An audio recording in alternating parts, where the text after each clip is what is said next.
Isaías 2, do 1 ao 5, diz assim a palavra do Senhor.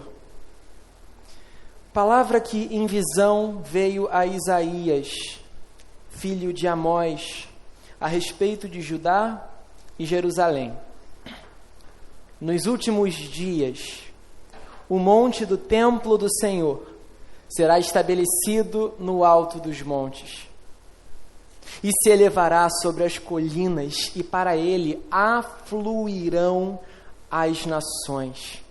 Muitos povos virão e dirão: venham, subamos ao monte do Senhor, ao templo do Deus de Jacó, para que nos ensine os seus caminhos e andemos nas suas veredas. Porque de Sião sairá a lei, e a palavra do Senhor de Jerusalém. Ele, o Senhor, julgará entre as nações e corrigirá muitos povos. Estes transformarão as suas espadas em lâminas de arados e suas lanças em foices. Nação não se levantará contra nação, ou melhor, nação não levantará espada contra outra nação, nem aprenderão mais a guerra. Venham, ó casa de Jacó, e andemos na luz do Senhor. Mantenha sua Bíblia aberta, os irmãos podem se sentar. Existe uma canção chamada Alvorada, do Cartola. Alguns de vocês devem conhecer, eu imagino. É uma das canções mais bonitas do Cartola e uma das mais populares. Em algum momento você pode ter ouvido a seguinte estrofe: alvorada lá no morro, que beleza! Ninguém chora, não há tristeza, ninguém sente de sabor. E o sol colorindo é tão lindo, é tão lindo. E a natureza sorrindo, tingindo, tingindo. Eu citei rock lá no Sermão de Páscoa, agora sinto um pouquinho de samba também, para ficar eclético. Essa canção foi composta pelo Cartola. O Cartola sempre morou no Morro da Mangueira, zona norte do Rio de Janeiro, ali perto do Maracanã, perto de São Cristóvão. Ele sempre morou no Morro da Mangueira, foi um dos primeiros moradores de lá, e ele cresceu num contexto de profunda exclusão social e violência. Então, saneamento básico era coisa de luxo, não existia no Morro da Mangueira que ele cresceu. Água, luz, tão pouco. Segurança, qualquer serviço público, não existia. Pelo contrário, havia um contraste social muito grande, que existe até hoje na paisagem, entre a Tijuca, do outro lado da linha do trem, São Cristóvão e o bairro Imperial ali na frente, e o Morro da Mangueira. Um dia, Cartola estava descendo as as vielas e escadarias do seu morro, e num contraste visual com os barracos de madeira, o lixo, a pobreza, a fome, a desilusão, a insegurança e a criminalidade, ele vê os primeiros raios de sol despontando. E ele, junto com um amigo, compõe a Alvorada. Alvorada lá no morro. Que beleza! Ninguém chora, não há tristeza, ninguém sente de sabor.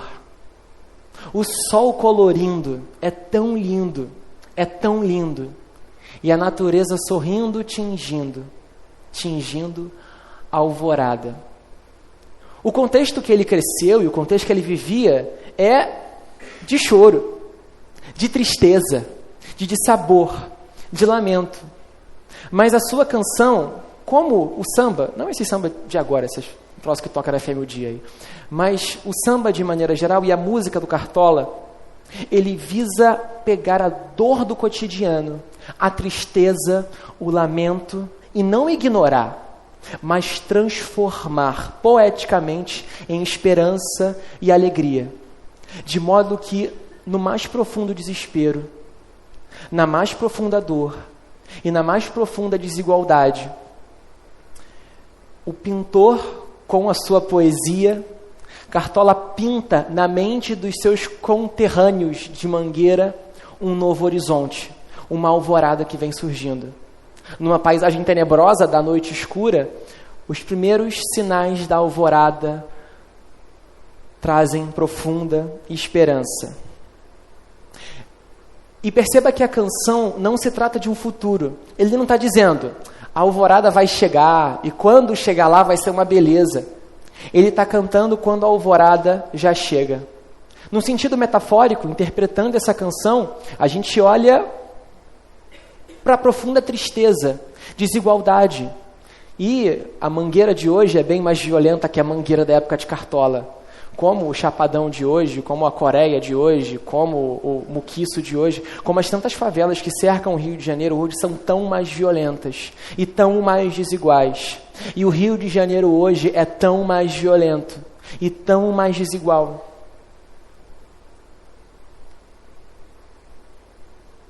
Mas na profunda noite, na noite fria, tenebrosa e obscura do desespero, os primeiros raios de sol da alvorada, e com ele acaba o choro, acaba a tristeza, acaba o dissabor, o sol que rompe a aurora traz alegria.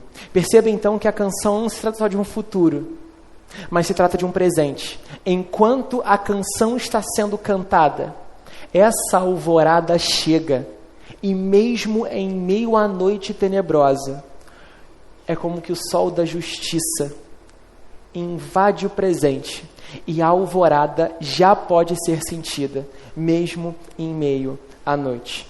Ele pinta na mente dos seus ouvintes uma nova realidade, e convida os seus ouvintes a cantarem, participarem hoje já dessa alvorada. O Cartola não inventou esse negócio. O samba não inventou esse negócio. O profeta Isaías fazia algo muito mais incrível, 2.700 anos atrás. A profecia que a gente leu aqui, Isaías capítulo 2, do 1 a 5, é datada de por volta de 700 anos antes de Cristo. E ela também pinta uma alvorada, não de qualquer morro, do alto do monte do templo do Senhor. Aquele que se eleva sobre todos, porque o Senhor vai se elevar sobre todos. Lá não haverá mais tristeza, como a gente canta, nem morte, nem guerra, um novo céu e uma nova terra, chamando o povo de Deus a sair da dor do presente. Não a ignorar a dor do presente, não a se entorpecer de consumo para esquecer que a dor existe, como que dia a dia me entorpecendo com os narcóticos espirituais desse mundo para esquecer da dor do presente, mas encarar de frente a dor e transformar a dor em esperança. Um comentarista bíblico, Luiz Alonso Schucker, comentando no livro Guia Literário da Bíblia, ele descreve o seguinte sobre o livro de Isaías: em vez de permitir que a experiência, por mais traumática que seja, irrompa espontaneamente como um grito, Isaías transforma a sua experiência conscientemente em uma poesia. O mundo de Isaías não era fácil, a vida de Isaías não era fácil. Como Jeremias, ele vivia num contexto de profunda dor, uma cidade corrompida, uma cidade caótica, uma cidade que o adultério, o assassinato, o furto, a invasão eram liberados. Qualquer semelhança com o Rio de Janeiro não é mera coincidência. Nesse contexto, ao invés do desespero, Isaías pinta a esperança. No advento, nós somos convidados a olhar o desespero de frente e esperançar e produzir esperança. Como diria a canção, eu olhei a tristeza nos olhos e sorri. Isaías, nesse texto, recebeu uma visão de Deus. Verso 1. Isaías recebeu uma visão de Deus a respeito de Judá e Jerusalém. Não se trata aqui de uma descrição geográfica somente, mas como tem lá no verso 5, a casa de Jacó, isso forma uma moldura poética e simbólica. Judá e Jerusalém no verso 1 e casa de Jacó correspondem a todo o povo de Deus, não só na antiga aliança. Nós também, a Nova Jerusalém, a Israel de Deus, a igreja, o povo escolhido de Deus. Essa visão não é só para o fim da violência, de 700 anos antes de Cristo. É para nós ainda hoje, que ainda vivemos cercados de violência. Irmãos, este não é um sermão para a Europa. Este não é um sermão para os Estados Unidos. Esse não é um sermão para Hong Kong. Esse é um sermão para o Rio de Janeiro. Esse não é um sermão para os que querem fugir para Portugal, Itália ou coisas da vida. Esse é um sermão para quem vive no Rio de Janeiro. É um sermão para quem pega metrô, trem, BRT, para quem teme a violência da linha vermelha ou para os que estão de frente na luta contra o crime. Este texto tem a visão mais linda, eu arrisco dizer. Você pode ter seu versículo favorito. Esse aqui é o que mais me enche de esperança. Essa visão é futura. No verso 2 diz que naqueles dias, os dias virão. Só que essa visão não é só para o futuro. Essa visão serve para nos maravilhar e nos energizar hoje. Não à toa o verso 5, que termina esse texto, chama a gente para o presente. Não é virão, venham, casa de Jacó. Depois de encher o coração com a alvorada das alturas, depois de encher o coração com novos céus e nova terra, depois de encher o coração com a visão de Deus ao seu povo, venham, vamos viver esse futuro hoje. A profecia, o coração da visão, a pintura e a alvorada chegando, está no verso 4. O verso 4, para mim, é o verso mais lindo do livro de Isaías. Ele julgará as nações e corrigirá muitos povos. Estes transformarão as suas espadas em lâminas de arado e as suas lanças em foice.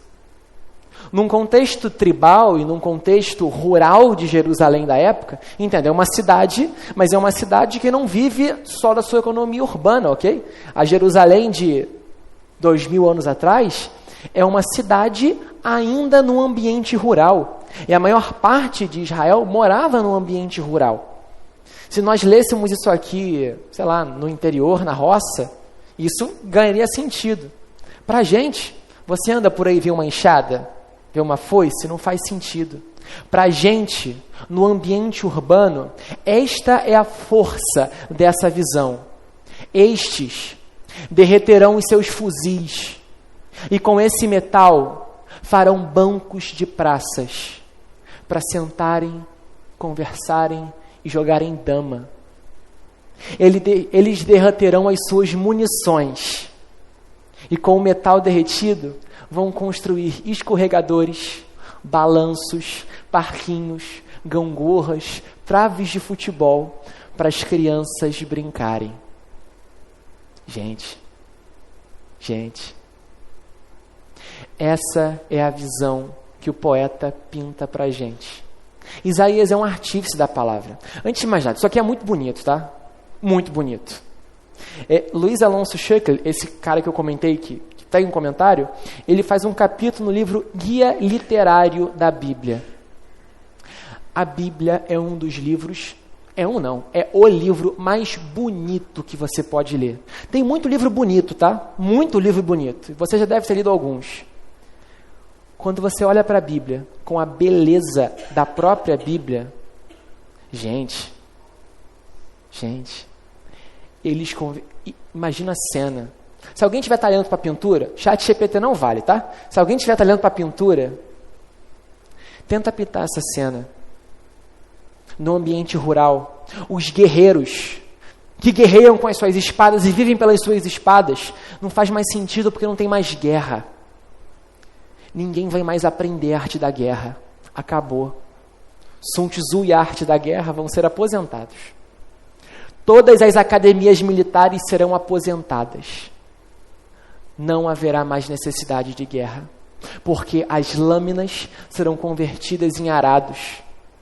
E todo mundo vai ser jardineiro, como Adão. No ambiente urbano, os fuzis vão ser derretidos, as pistolas, as granadas, os coletes à prova de bala, os carros blindados. Nada disso vai ser necessário na nova Jerusalém que desce no céu. na alvorada do monte do Senhor. Que beleza! Nem choro, nem tristeza, ninguém sente de sabor. Crianças brincando, homens louvando, Deus reunido com o seu povo. Essa é a força da visão do profeta Isaías para a gente. E a gente podia ficar só por aqui em silêncio contemplando essa visão para sempre. Mas a gente ainda vive no mundo de trevas. A gente ainda vive no contraste. Essa é a visão que enche o nosso coração. E esse é o mundo que nós já vivemos aqui entre nós. Mas esse mundo ainda não chegou. A gente ainda vive assolado com trevas, com fuzis, com metralhadoras. Daqui a pouco tem bazuca, se já não tem no Rio de Janeiro. É drone atirando para tudo quanto é lugar, é notícia ruim. Neste texto, o profeta Isaías, inspirado por Deus, traz para nós esperança. Nós, os que vivemos na cidade do desespero, somos convidados a viver na verdade, na cidade, na esperança. Nós, a Igreja Presbiteriana, esperança. É com essa visão que a gente deve encher o nosso coração. Só que a gente só vai encher o nosso coração quando a gente reconhecer 3 coisas.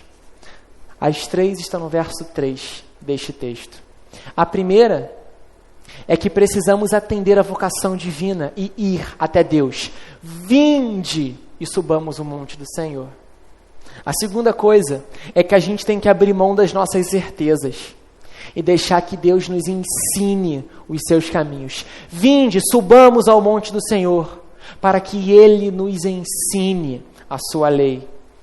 E não basta ir e aprender, é preciso praticar, para que andemos nas suas veredas.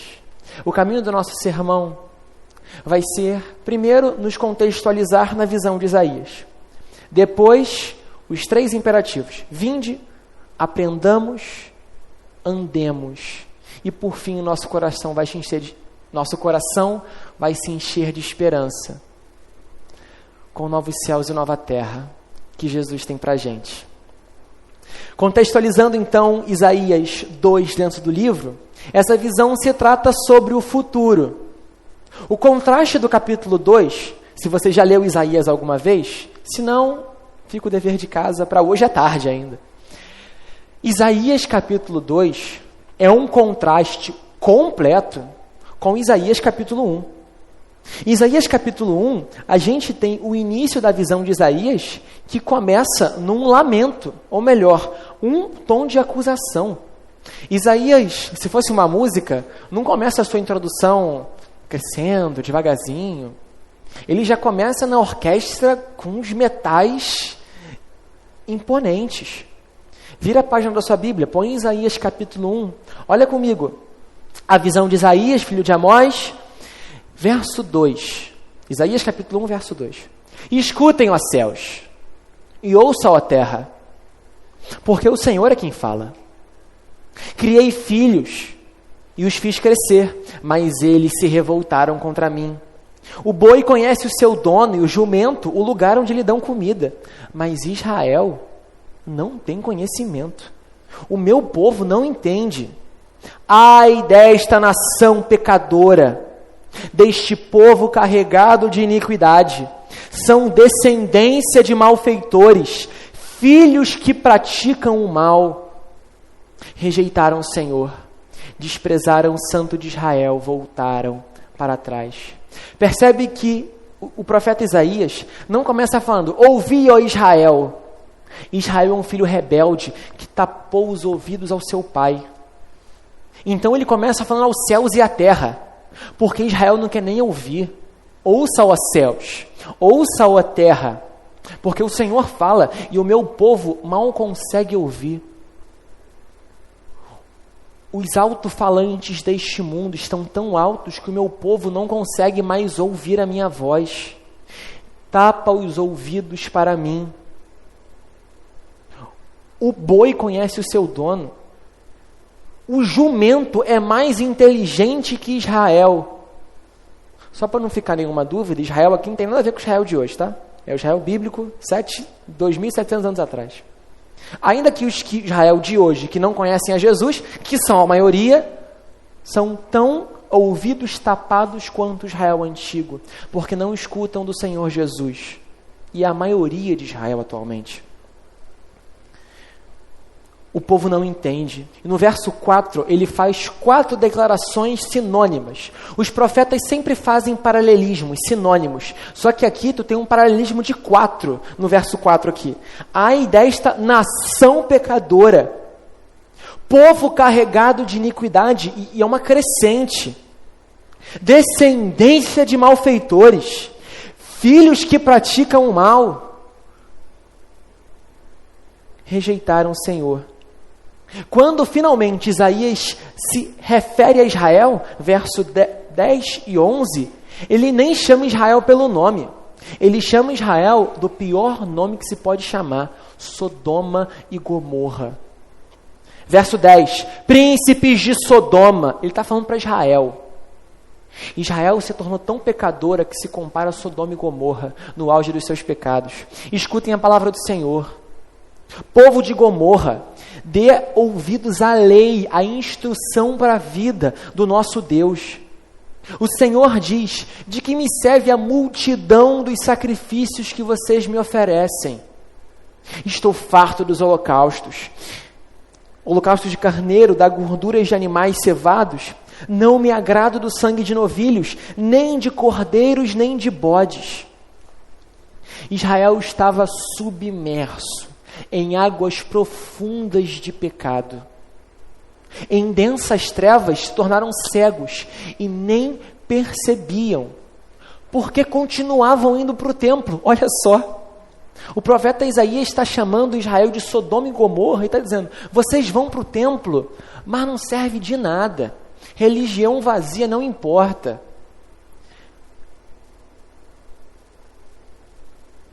A igreja evangélica do Rio de Janeiro, do Brasil, e por que não do mundo? Eu não posso falar do mundo todo. Mas a igreja evangélica do Brasil é Sodoma e Gomorra. É uma loucura. É uma loucura. Eu tenho a impressão, pode ser só comigo, mas imagino que vocês também, que os seus colegas que se dizem crentes são pior do que os pagãos. Os pagãos ainda têm um resquíciozinho de moralidade, talvez. Os seus colegas cristãos são piores. Eu espero que não, mas é possível que você seja pior. Eu espero que não, mas não me admiraria, não me assustaria que você se comporte pior do que os pagãos. Habitante de Sodoma e Gomorra. Você não dá ouvidos à lei do Senhor. Você vai ao templo. Os israelitas do passado iam ao templo, ofereciam sacrifícios. Na Páscoa estavam lá. Na festa das cabanas estavam lá. No dia da colheita estavam lá, ofereciam sacrifícios. Davam dízimo e não importava de nada, porque tapavam ouvidos à instrução do Senhor. De nada adiantava. De nada adiantava. E quantos não são assim até hoje? Vão para um monte de igreja, alguns presbiterianos, muitos presbiterianos, muitas igrejas saudáveis. Muitos vêm aqui, na Igreja Esperança, para bater o ponto espiritual. E quando acaba o expediente espiritual, vive dissolutamente, vive como quer, se comporta como pagão. A tua adoração não vale de nada, porque você tapa os ouvidos para a lei do Senhor. Esse é o lamento, essa é a tristeza, esse é o tom menor. Você não pode ter esperança se o teu presente está bom. Você só pode ter esperança quando o teu presente está arruinado. Você só pode reconstruir e restaurar o que está quebrado. Se você mora numa ótima casa, não faz sentido querer uma casa melhor, sua casa já é ótima. Mas se você mora num barraco, em ruínas, numa casa quebrada, você anseia por um novo lar. O profeta Isaías vai pintar para a gente aqui novos céus e nova terra. Mas primeiro, você precisa compreender que estes céus e esta terra, este mundo que a gente vive, é um caos. O povo de Israel não entendia isso. Tão inebriado pelos seus pecados e pela suposta religiosidade que fazia crer, tá tudo bem. Os profetas da época diziam, tá tudo bem, tá tudo bem. Vamos enriquecer mais. Seria a quarta-feira da prosperidade no templo, a quinta-feira do progresso, a sexta-feira dos empresários de Jerusalém. Tudo de fora, acho que está tudo bem, e o que importa é ganhar mais dinheiro. Se só o que você quer é mais dinheiro, você não quer um novo mundo. Tu está satisfeito com esse. Se tu está satisfeito com essa ordem econômica, eu não estou falando de partido político. Se tu está satisfeito com esse sistema econômico, ou com qualquer um deste mundo, se tu está satisfeito com um mundo em que só importa o lucro, se você está satisfeito com um mundo em que é só isso, então a visão de Isaías 2 não é para você. O que é para você é Isaías 1, habitante de Sodoma e Gomorra, que vive pelos seus próprios prazeres. Isaías escancara o seu problema e o deste mundo, não só de Israel do passado. Vocês são escravos do lucro. Vocês são escravos de mamon, do dinheiro. Vocês são escravos da sua sexualidade.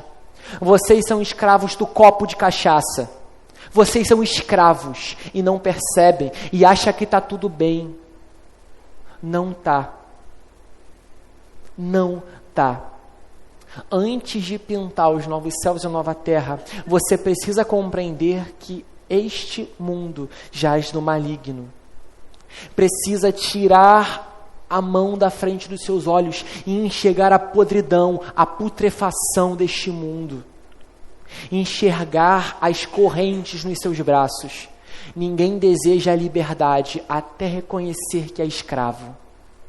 Ninguém deseja a restauração desse mundo enquanto não perceber que esse mundo não jaz no maligno. Muitos de vocês, não vou falar agora da Igreja Evangélica Brasileira, vou falar de vocês, não anseiam pela restauração do mundo. Só querem a promoção no trabalho. Só querem que o time ganhe. Para os flamenguistas, parabéns. Tá? Parabéns por ontem. Caio foi lá, deve ter sido maravilhoso. Mas se só o que você deseja é isso, só, tu está satisfeito com esse mundo. Para que tu quer Jesus? Tu está satisfeito com esse mundo. Tu faz parte da ordem dominante. Jesus vai te pegar. Porque Jesus vai pegar aqueles que mandam nesse mundo e o tornam assombroso. Aqueles que só vivem pelo lucro e que transformam este mundo no cenário de opressão e violência. Jesus vai pegar todos eles. A gente viu isso no verso 4 de Isaías 2. Ele vai julgar as nações. Mas se você está cansado desse mundo, se Isaías fez você, primeiro, reconhecer que esse mundo está em frangalhos, e morando no Rio de Janeiro não é difícil reconhecer isso. Morando na Baixada, na Zona Norte, Zona Oeste, muito menos.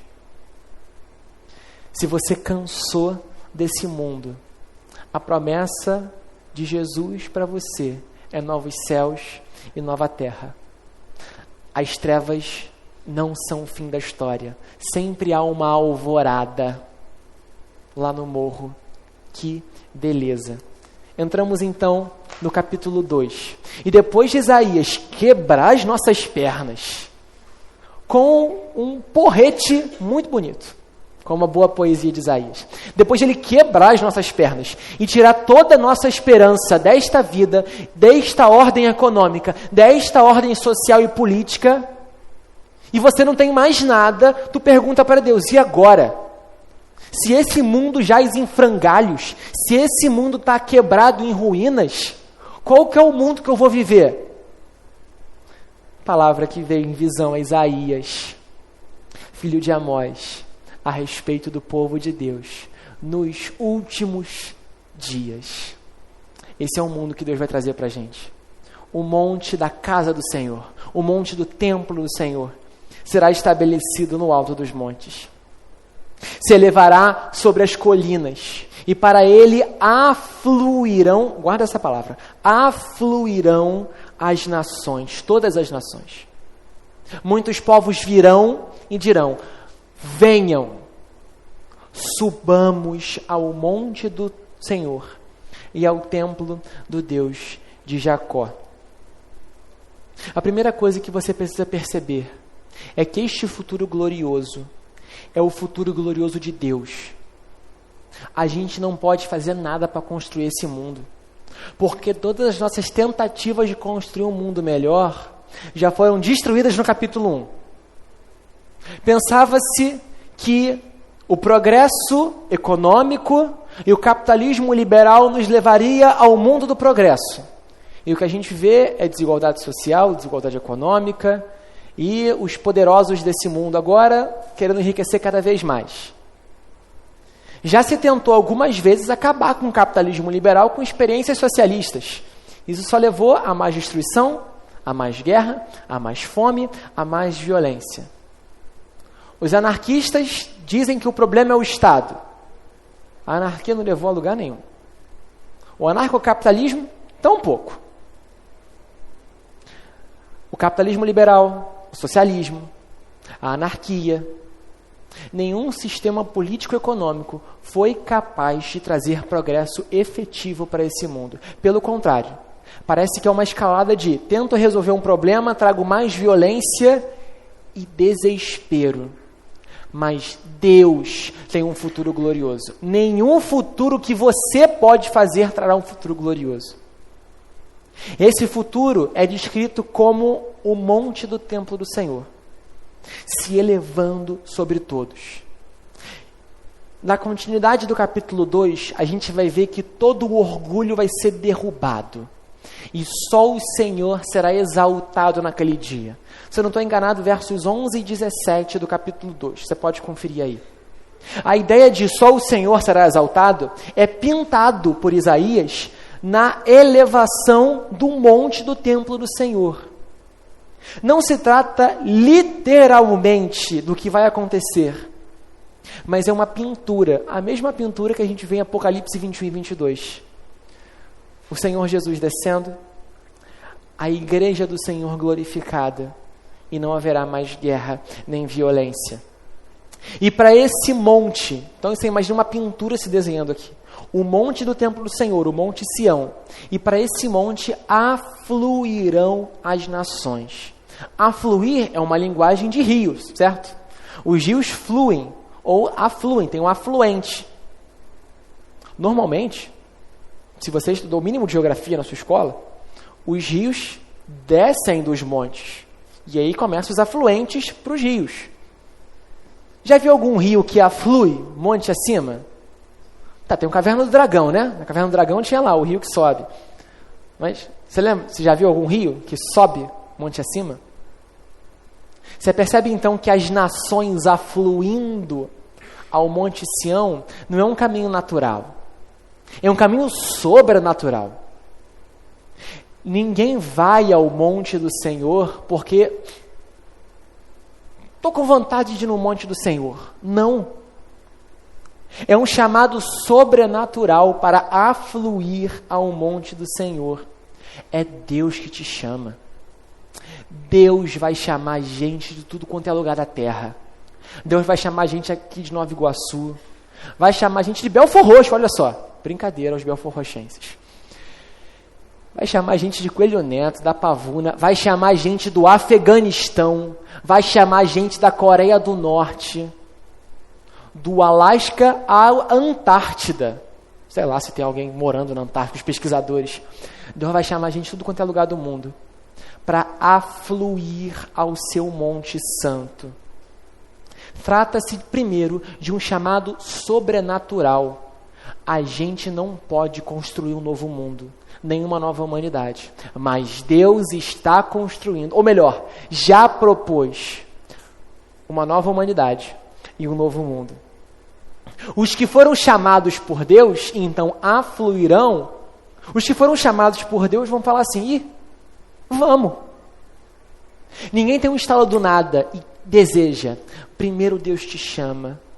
Deus chama os seus eleitos, seus escolhidos. E então os seus eleitos dizem, vamos, venham, vinde, subamos ao templo do Senhor. Perceba então que aqui no verso 3, esse venham, subamos ao monte do Senhor, não se trata de um desejo pessoal, mas um chamado divino. Não é mera caminhada, é um rio que aflui. Gente, mais uma vez, isso aqui é muito bonito, olha a poesia disso aqui, isso aqui é uma pintura. Vai, mais uma vez, se alguém tiver saindo para pintar aí, ChatGPT não vale, não tem graça. Se alguém tiver um talento para pintar, pinta esse negócio, moldurar aqui, sabe? Esse tipo de imagem a gente tem na igreja, vai. Não vai ter uma Nossa Senhora de Aparecida aqui, mas essa imagem ficaria linda aqui. Israel então é chamado por Deus, como o Rio de Janeiro é chamado por Deus. E os cariocas e fluminenses olham um para o outro e falam, vamos. Como o Salmo 122, alegrei-me quando me disseram, vamos à casa do Senhor. Como cada um de vocês que acordou hoje e se reuniu no povo de Deus. Você não veio do nada, e Deus te chamou para estar aqui. Então, o venham é uma conclusão. O vinde não vem do nada, é uma conclusão de, primeiro, olhar para esse mundo e pensar, acabou, cidade da destruição, não tem nada para mim aqui. Atender o chamado de Deus e vislumbrar o Monte Santo e afluir monte acima. A gente não pode esperar que as pessoas venham para a igreja do nada. Isso não vai acontecer. Do nada, assim, eu já acordei querendo ir na igreja. Não.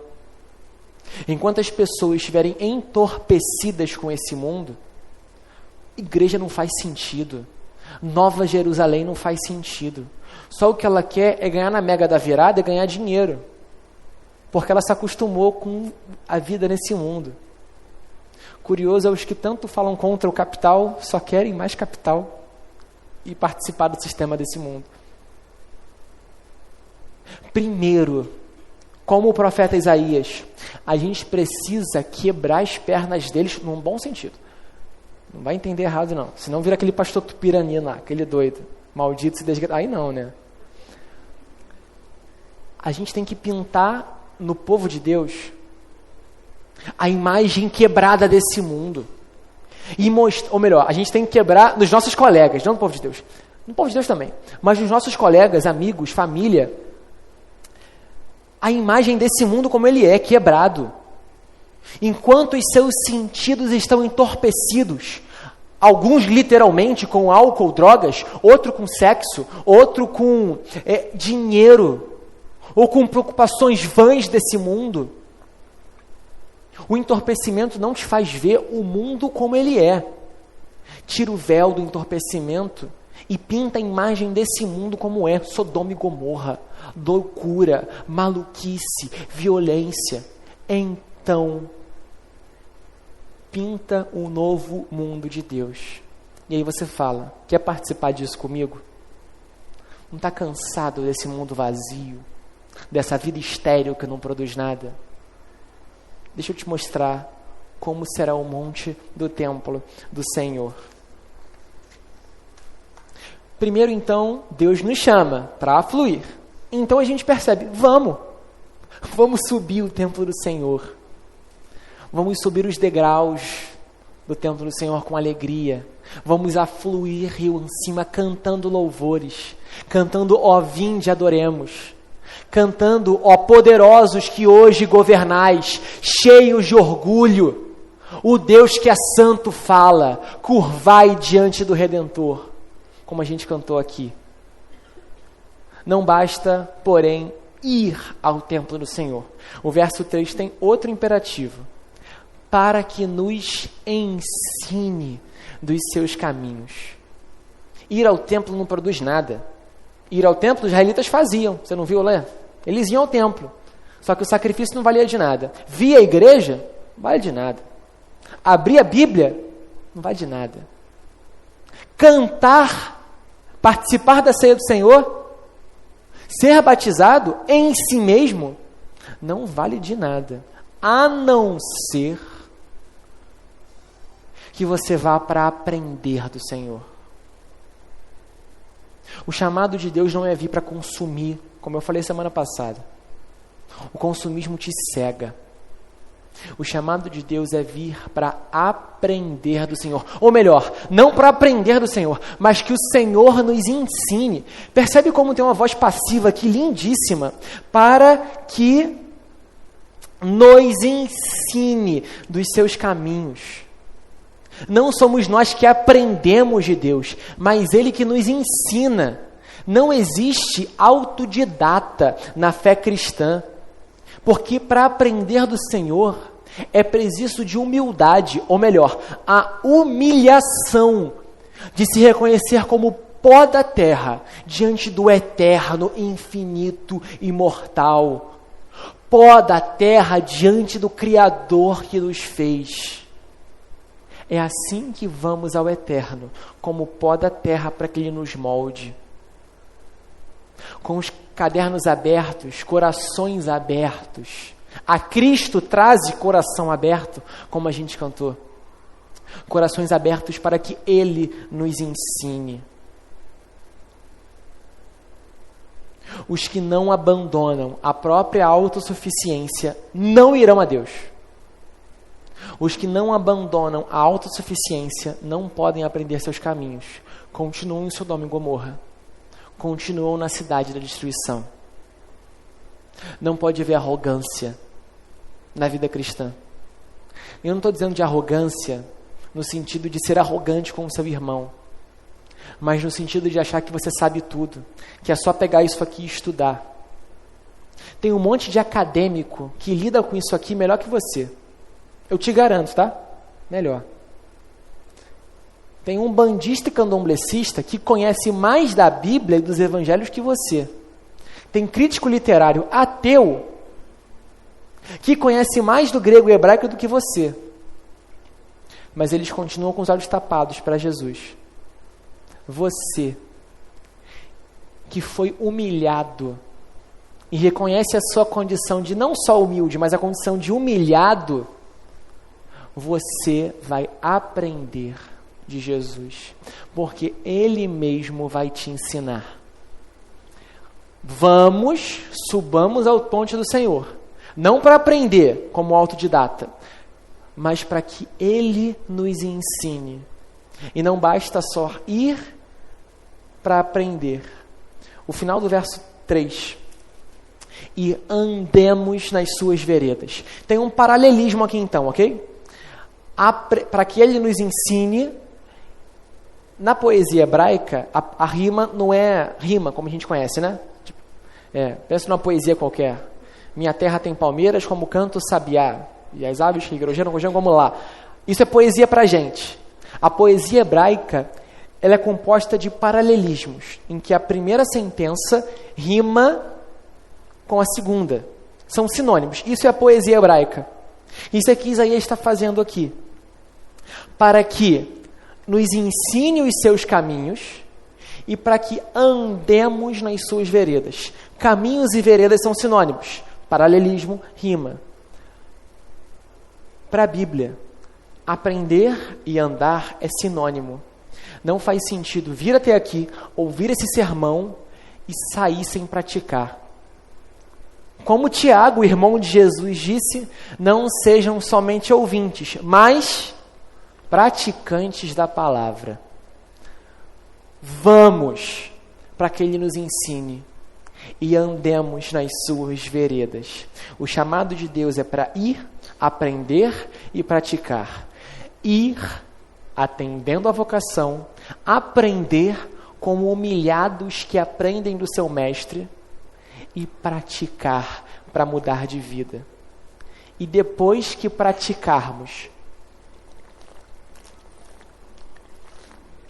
depois que as nações praticarem, qual que é a conclusão? Verso 4. Ele julgará entre as nações. e corrigirá muitos povos. Somos levados aqui ao dia do juízo final, quando o Senhor Jesus vai voltar. Quando o Senhor Jesus voltará para julgar os vivos e mortos e morar entre nós, cheio de graça e verdade.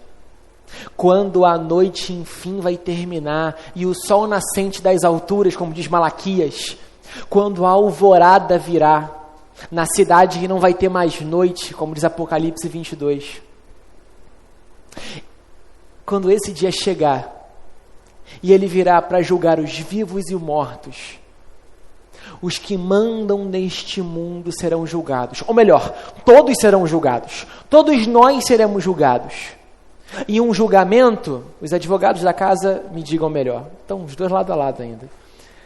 Você tem uma sentença. Ou você é inocente, ou você é culpado. Dos dois lados, o juiz emite um juízo.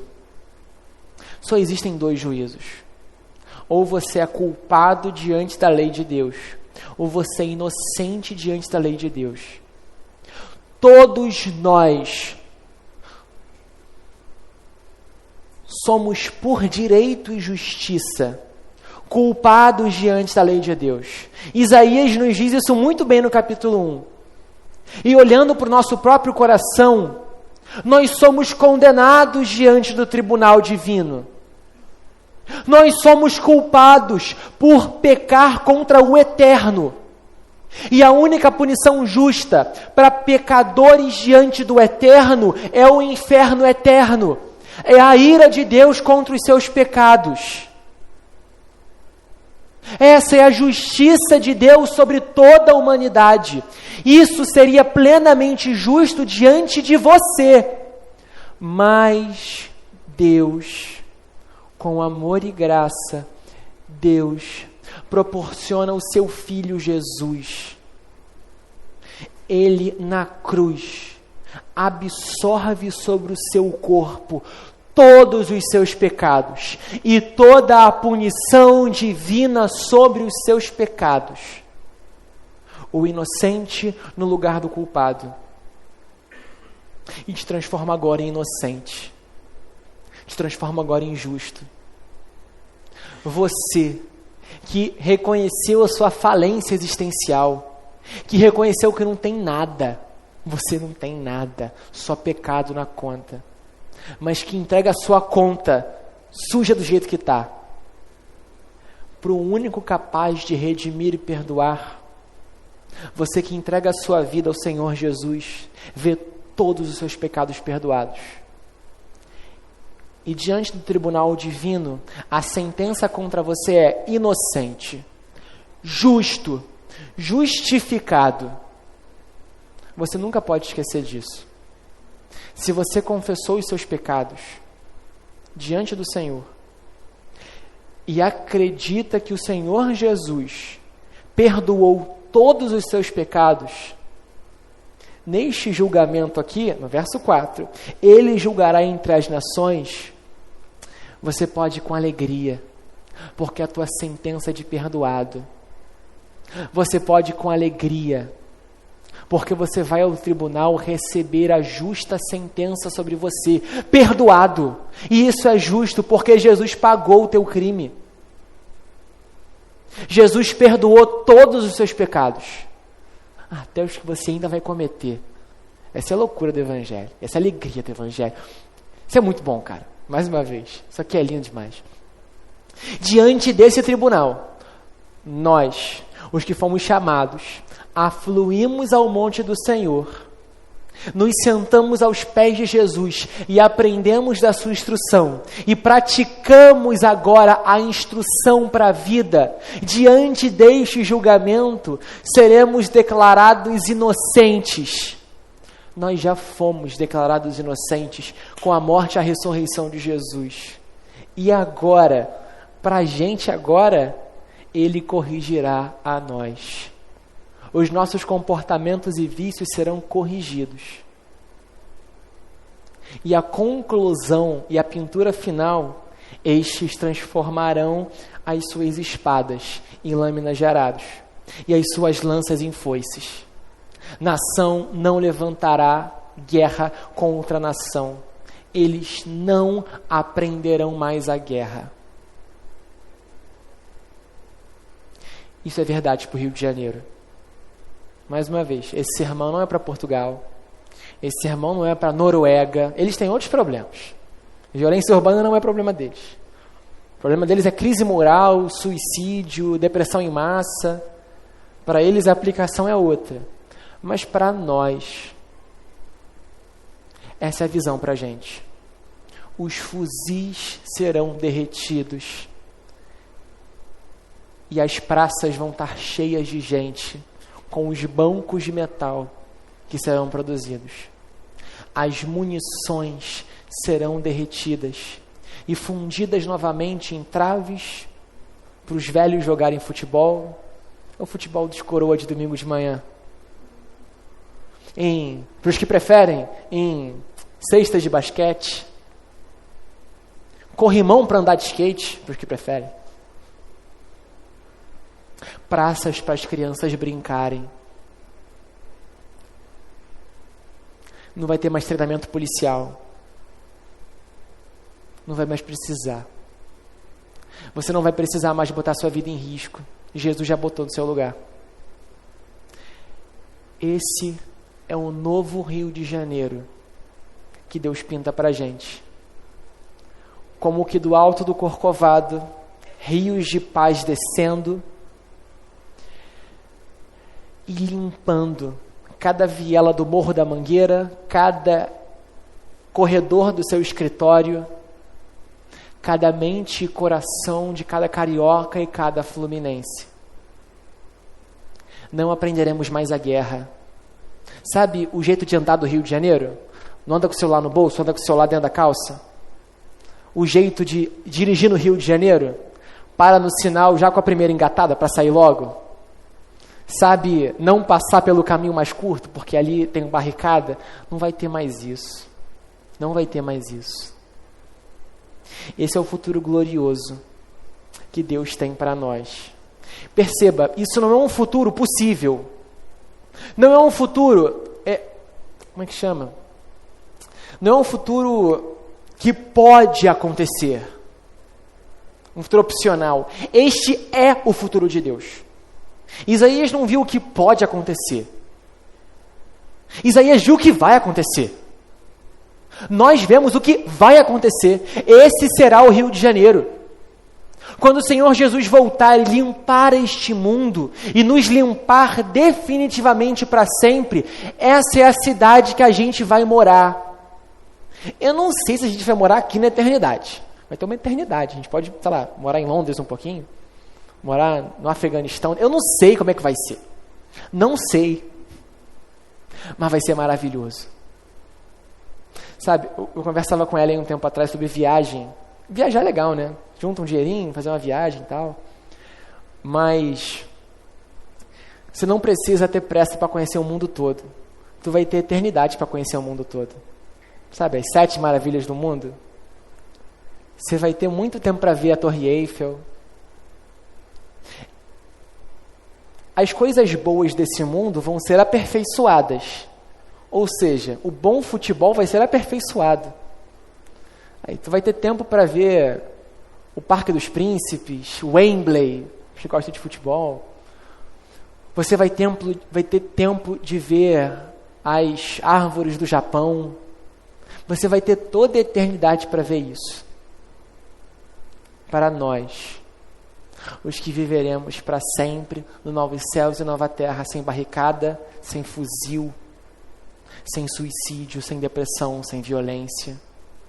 Porque as lâminas serão convertidas em podadeiras. Na visão de Isaías, seremos como Adão, jardineiros, que vamos cuidar do jardim desse mundo. Mais uma vez, isso aqui é muito bonito. Isso aqui é lindo. Lindo, lindo, lindo. John Oswald, um comentarista de Isaías, diz o seguinte: é louca a ideia de produzir a paz sobre alguma outra base. A paz não passará de ilusão enquanto as nações e as pessoas não se achegarem a Deus com o fim de aprender seus caminhos e andar por eles. Deus, através de Isaías, nos chama a viver hoje nesse futuro. Olha para o verso 5. Vinde, ó casa de Jacó, andemos na luz do Senhor. O chamado não é futuro, gente. A esperança não é só futura, a esperança é para agora. A esperança é para hoje. Hoje, a gente já vive num mundo em que as espadas foram aposentadas. Olha ao seu redor. Entre nós, a gente já aposentou as espadas. Entre nós, a gente vive desarmado. A Nova Jerusalém já somos nós. Nós já somos jardineiros da nova criação. Uns aposentaram suas armas e pegou violão para tocar. Outros aposentaram suas pistolas e pegaram pistola de cola quente para colar isso aqui. Outros aposentaram sua violência e canalizaram toda a sua força e vontade para preparar uma bela mesa de café da manhã, ou para limpar este imóvel, ou para preparar sermões, ou para conduzir estudos bíblicos. Isso aqui já chegou para a gente. Essa não é só a visão do futuro. É a visão de nós, o povo da esperança. Luiz Alonso Schucker, já comentei dele com vocês, escreve o seguinte: o discurso da esperança não pode ser explicativo. Não pode ser um texto dissertativo argumentativo. Não pode ser uma redação de Enem. Nem uma bula de remédio. Nem cientificamente argumentativo. Não pode ser um paper acadêmico cheio de nota de rodapé. Antes, ele é lírico. No sentido de que toca a pessoa desesperada em muitos pontos diferentes. Não à toa a profecia de Isaías é uma poesia, é uma canção, é uma pintura para a gente. Mais que isso, porém, o discurso da esperança dos novos céus e nova terra deve ser primordialmente teológico, que significa que deve ser feito na linguagem da aliança entre um Deus pessoal e o seu povo. O próprio Deus está fazendo novas todas as coisas. O incentivo para a expressão pública da esperança se fundamenta em uma convicção a respeito daqueles que creem e se baseia na capacidade de evocarmos a esperança que está dentro de nós. Como escreveu Pedro, estejam sempre prontos a explicar a razão da sua esperança. Essa esperança não reside só em nós, só em você individualmente, mas em meio à comunidade. Essa esperança é comunitária. Na expressão comunitária da mesa, na expressão comunitária do batismo, na expressão comunitária do sermão. Sermão não é um ato individual, é uma expressão comunitária, em que humilhados aprendemos juntos da palavra de Deus e humilhado ensino da palavra de Deus. Na expressão comunitária das canções, quando ouvimos uns aos outros a razão de nossa esperança. Como a gente cantou, seja com um baião nordestino, os nordestinos se sentiram em casa, seja com um baião, seja com um pop rock meio swingado, ou seja com um Dia da Vitória, a gente expressa comunitariamente a nossa esperança, pois somos ordenados por Deus a sermos o povo da esperança. Irmãos, nós somos a Igreja Presbiteriana Esperança. Deus nos chamou para pregar a alvorada no mundo de trevas. Deus nos chamou para pregar a esperança neste mundo de desespero. O Comando Vermelho, o Terceiro Comando e as milícias se impõem pelo desespero. E eles triunfam sobre nós quando ficamos desesperados. Mas haverá um dia em que os fuzis serão derretidos. Haverá um dia em que nós pegaremos podadeiras para o grande jardim que será o mundo. Os partidos políticos do Brasil triunfam a partir do desespero. Do PT ao PSOL, ao MDB, ao PL. Os partidos políticos do Brasil triunfam pelo desespero. Nós somos o povo da esperança, de um mundo que vai ser criado não por mãos humanas, não pelo seu voto, mas por atender ao chamado divino de afluir ao monte do Senhor. Os Estados Unidos, a Rússia, a China, o Afeganistão, o Irã, Israel, o Hamas, todos eles impõem o desespero, mas nós somos o povo da esperança. Eles não têm novos céus e nova terra, a gente tem. Porque a gente sabe do futuro certo e triunfal de Deus, quando as armas serão aposentadas, quando a guerra vai ser aposentada. E nós, os redimidos por Jesus, nós, os que somos habitação do Espírito Santo, a comunidade de Jesus, já vivemos esse futuro. Isaías não só destrói o presente, nem só pinta um novo futuro e fala, vai chegar o dia aí, tá? Então você espera aí. Não. Venham, Igreja Presbiteriana Esperança. Venham, casa de Jacó, e vivamos na luz do Senhor. Vivamos na alvorada que já chegou. Isso é o advento. O advento é a época do ano em que a gente enche o coração de esperança, com a alvorada sobre o Rio de Janeiro. Que beleza! Que coisa linda! Ninguém chora, não há tristeza, ninguém sente de sabor. O sol das alturas iluminando cada coração tenebroso e corrigindo os que vivem no desespero.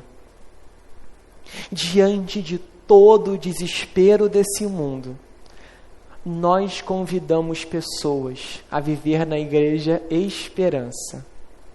Diante de todo o desespero desse mundo, nós convidamos as pessoas a viverem entre nós no futuro glorioso, que não haverá morte ou guerra. Jesus voltará. Os povos serão julgados. Os orgulhosos serão condenados. O monte do templo do Senhor será erguido acima de todos os montes. Os arrependidos serão perdoados. E virá, enfim, a paz. Eu quero terminar esse sermão lendo com vocês Apocalipse 21 e 22. Abra, por favor, a sua Bíblia em Apocalipse 21.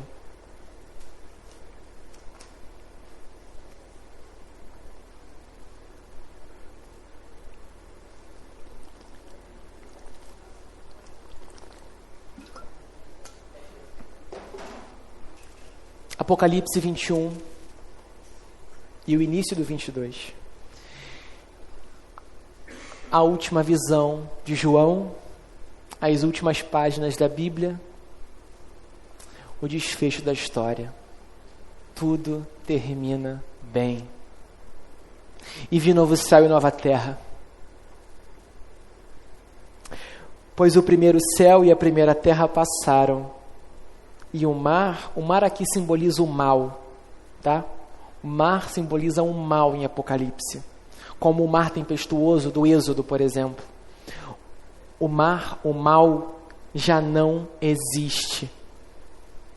Eu vi também a cidade santa, a nova Jerusalém, que descia do céu da parte de Deus, preparada como uma noiva enfeitada para o seu noivo.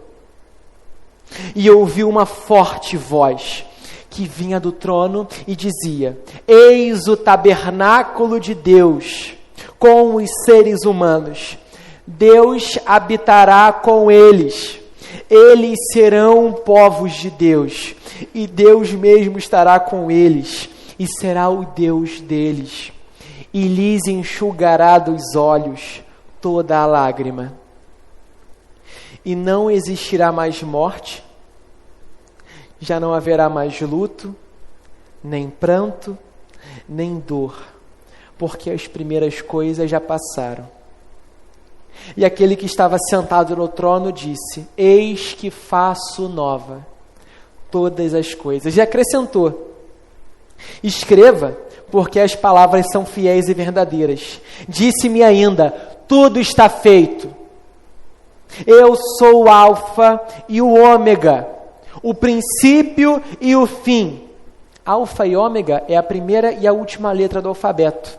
Eu sou o Alfa e o Ômega, o princípio e o fim. Eu, a quem tem sede, darei de graça a fonte da água da vida. O vencedor herdará essas coisas, e eu serei o Deus dele, e ele será o meu filho.